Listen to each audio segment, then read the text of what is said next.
The studio lights of the Jennifer Hudson show blazed a perfect 5,600 Kelvin, the kind of white hot that makes legends sweat. It was August 11, 2025, a Monday taping for Wednesday air, and the audience had been primed for nostalgia. Purple velvet ropes, a mirrored ball spinning lazy constellations across the ceiling, and a 7-piece band in powder blue tuxes warming up on Jungle Love. Morris Day arrived exactly 12 minutes late, on purpose. Mirror shades, cane clicking like a metronome, hair sculpted so high it cast its own shadow. Jerome Benton trailed 2 steps behind, holding the hand mirror that had survived 3 decades of tours. Jennifer Hudson rose from her chrome armchair in a custom lavender gown cut on the bias, the skirt flaring like a record spinning 45 revolutions per minute. "Mr. Day," she sang, arms wide, "welcome to the cool side of daytime." Morris flashed the grin that once melted Minneapolis winters. "Baby, cool is my middle name. Morris Cool Day." The crowd whooped. They sat. Jennifer crossed her legs, diamond anklet catching the light. The first 6 minutes were pure sugar. How Prince stole his high school date, how Morris invented his own lines on the Purple Rain set, how Jerome still carried that mirror, in case the reflection tries to unionize. Laughter rolled in perfect waves. Then Jennifer leaned in, voice dropping to that EGOT hush. "Morris, the new generation samples, 777-9311, every week. But some say the time never got the flowers we deserved, because Prince's shadow was so long. Do you ever feel erased?" The band's rim shot hung in the air like a guillotine. Morris removed the shades. His eyes, still the color of root beer barrels, narrowed. "Erased, baby. I am the frame around the picture. Without Morris Day, Prince is just a dude in lace with a high voice." Jennifer smiled, but it was the smile of a woman who'd sung Aretha and knew exactly where to press. Respectfully, the credits say, written, directed, and starring Prince. Your name's in the middle, size 12 font. Gasps fluttered through the front row like startled doves. Jerome's mirror tilted.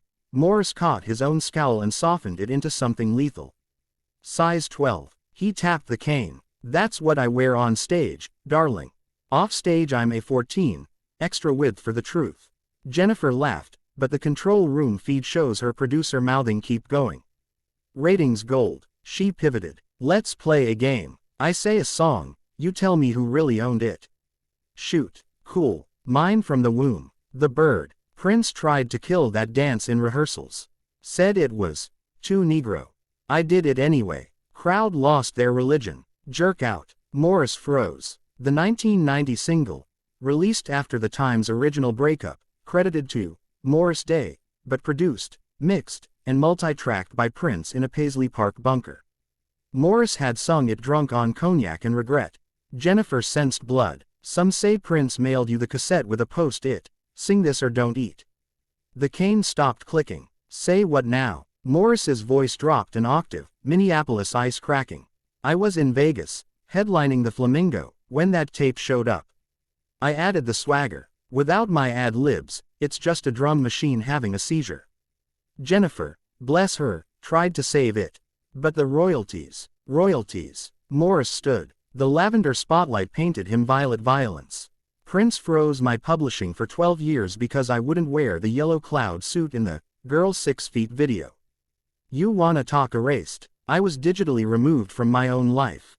The audience oohed like it was 1984. Jerome stepped forward, mirror raised like a riot shield. Jennifer's hand fluttered to her necklace. 3 diamond doves Prince had gifted her backstage at the Grammys. "Morris, I adored Prince. We all did. But legends lift each other, right? Lift." He laughed, but it cracked like a snare with a torn head. "He put me in the trunk and drove." Commercial break was still 90 seconds away. The floor director's fingers counted down. 5, 4, 3. Morris looked straight into camera 1, the red tally light pulsing like a heartbeat. "America, remember this. Every time you do The Bird at a wedding, you're doing my choreography. Every time you say, 'What time is it?' you're quoting my mouth. And every time you stream Fishnet, Prince's estate cashes a check while I pay rent on memories." He turned to Jennifer, voice soft now, almost tender. "Chhod, you got a voice that parts Red Seas. But don't ask a man to smile while you inventory his scars. He set the cane down, clack, and walked. Not stormed, walked. Past the band, past the craft services table where a PA dropped an entire tray of mini quiches. Jerome followed, mirror tucked under his arm like a folded flag. The audience sat stunned, the way crowds do when the fourth wall doesn't just break, it vaporizes. Jennifer stood alone under the lights. She could have gone to commercial. Instead she did what only Jennifer Hudson can. She sang. A cappella. No track, just the ghost of Aretha in her throat. Respect, tell you what it means to me. By the time she hit the bridge, half the audience was crying, the other half filming vertically. Backstage, Morris paused at the exit. A young grip, 19, twists dyed purple, offered a fist bump. Mr. Day, Oak Tree, got me through middle school. Respect. Morris tapped the kid's knuckles with the cane. Tell him the tree's still standing, baby. Then he stepped into the Los Angeles sun, Jerome holding the door of a waiting lavender Maybach. The license plate, Oak Tree. Inside the control room, the director whispered, "We just aired the realest 5 minutes in daytime history." Twitter exploded before the credits rolled. Hashtag Morris Walks trended above election polls. TikTok teens stitched the walk off with their grandmas doing the bird in church hats.